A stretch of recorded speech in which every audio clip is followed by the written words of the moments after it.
The following is an encore presentation of Everything Everywhere Daily. One of the most popular fruits in the world are apples. Apples are associated with the Garden of Eden, pleasing your teacher, and the story of Snow White. They play a role in Greek and Norse mythology, and they've lent their name to famous record and computer companies. However, apples are unlike almost every other fruit in that there are thousands of different varieties. And the reason why there are so many different varieties is because of the uniqueness of the plant.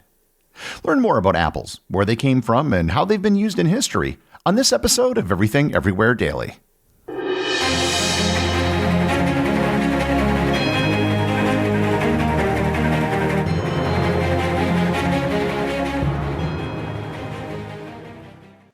This episode is sponsored by Quince. It's summertime, and that means it's time to bring out the summer clothes. If you're looking to update your wardrobe this summer, I suggest you check out Quince. Quince has all the things you actually want to wear this summer, like organic cotton silk polos, European linen beach shorts, and comfortable pants that work for everything from hanging out in the backyard to nice dinners. And the best part? Everything with Quince is half the cost of similar brands. By working directly with top artisans and cutting out the middleman, Quince gives you luxury pieces without the markups. I recently needed a new duvet, and I went to Quince and picked up a great one that looked much better than what I had before, and all at a fraction of the price I'd pay elsewhere. Stick to the staples that last with elevated essentials from Quince. Go to quince.com/daily for free shipping on your order and 365-day returns. That's QUINCE.com/daily to get free shipping and 365-day returns. Quince.com/daily. This episode is sponsored by Mint Mobile. Do you know what doesn't belong in your summer plans? Getting burned by your old wireless bill. While you're planning beach trips, barbecues, and 3-day weekends, your wireless bill should be the last thing holding you back. And that's why I use Mint Mobile.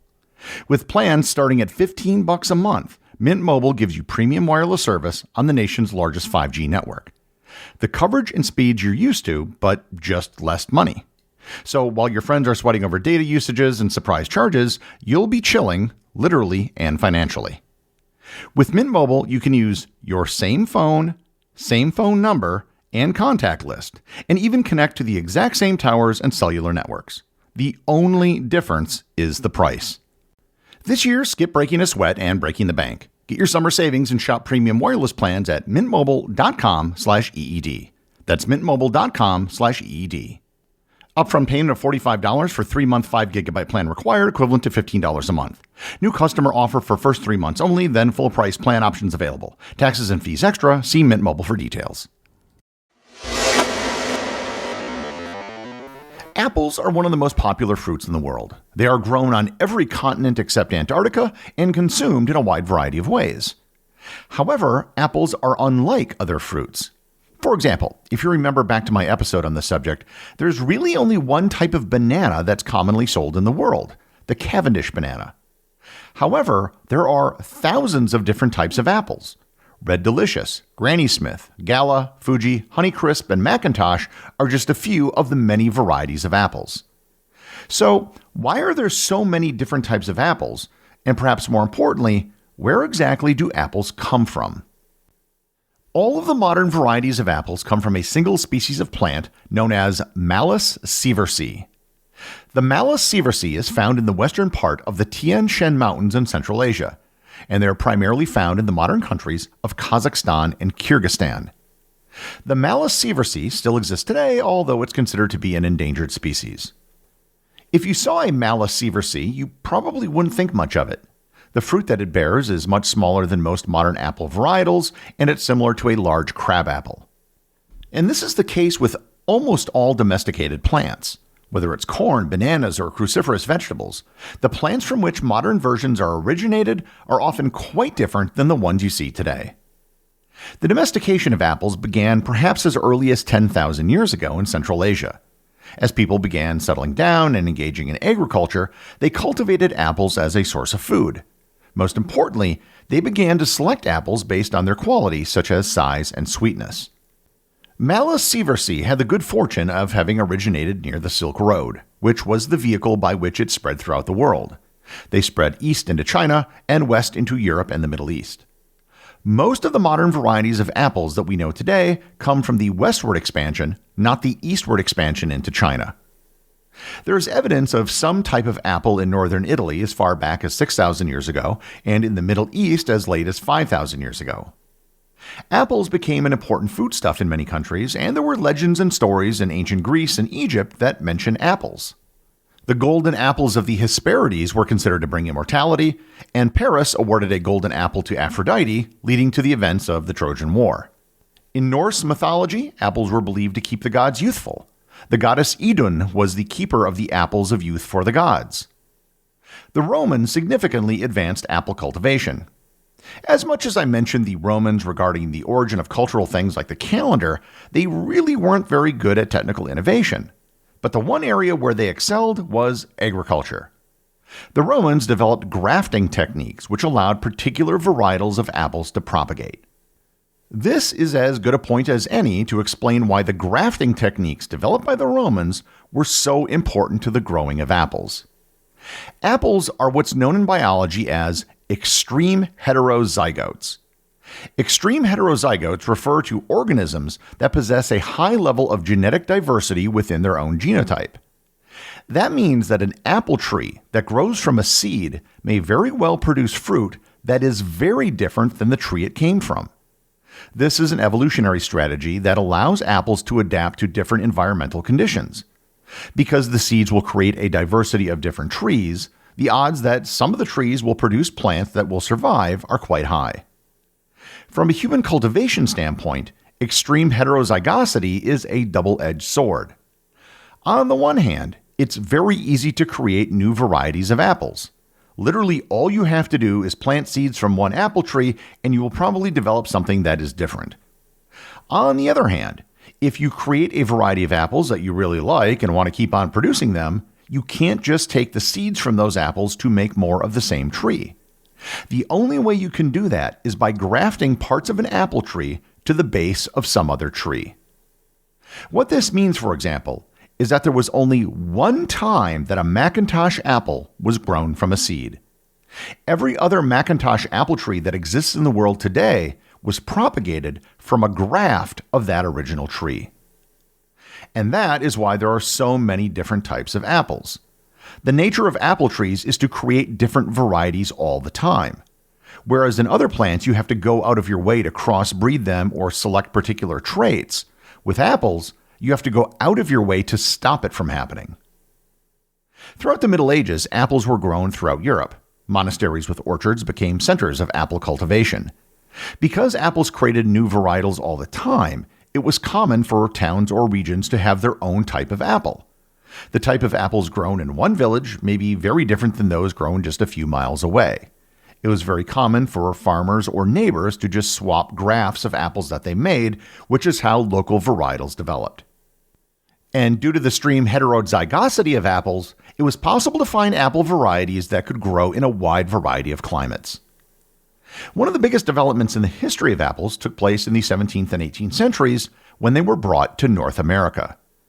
The first recorded apple orchard in North America was planted in Boston by William Blackstone in 1625. However, apples were believed to be brought to the New World by every European colonial power who ever established colonies. Apples adapted quite well to the climate of New England, and almost every small farm had an apple orchard. The large quantities of apples produced, however, were not primarily for eating. Almost all of them went into the production of cider. Cider is a fermented beverage that's primarily made out of apples. I could do an entire episode on cider, which is one of my favorite beverages. The origins of cider are believed to go back to ancient Britain, where the native Celtic people on the island made a beverage made from their native crab apples. According to legend, the knowledge for creating cider was taken back to Rome after Julius Caesar first landed in Britain. In colonial New England, cider was overwhelmingly the beverage of choice. Beer, wine, and whiskey were not widely consumed as the climate wasn't as conducive to wheat and grapes as it was to apples. Apples which were used to make cider didn't have to be perfect.